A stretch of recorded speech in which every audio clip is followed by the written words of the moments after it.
The next fiddle player I wanted to talk to you about was when I met Louis Franklin, and it was also in Durant, Oklahoma in 1976. And he was judging the fiddle contest down there that was called the Super Bowl of Fiddling. And Dick Barrett was putting that fiddle contest together, and they invited 20 of the best fiddle players in the United States to go to that. And I was very fortunate to be invited to go down to that fiddle contest.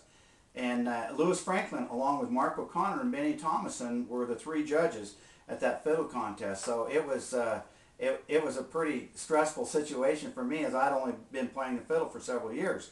But Louis Franklin I met at a motel room that night, and I love his fiddle playing. I studied a little bit of it, but I hadn't gotten a lot of recordings from him yet. I'd gotten some from Dale Morris, and some other fiddle players. Dick Horton had some stuff that he gave me of Louis Franklin.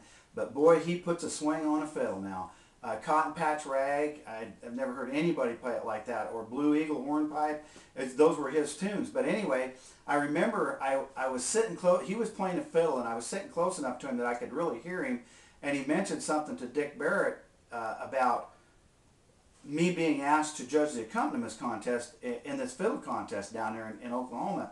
And Dick did indeed ask me if I would judge the accompaniments contest. And I told him I'd love to, and there were some fantastic accompaniments in there. Jerry Thomason and Bobby Christman, Rex Guillotine, Brett Barrett was there playing bass, and there was just some really good guitar players and other accompaniments.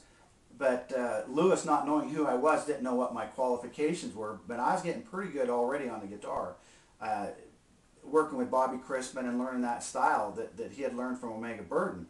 And anyway, Dick told him, he says, well, you just don't worry about that young man, because he can do it. He understands the music and understands guitar playing.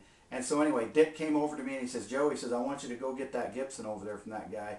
It's my guitar. And he says, you go get it, and I want you to put that guitar right in Louis Franklin's ear, and I want you to play rhythm guitar for him and see how he likes that.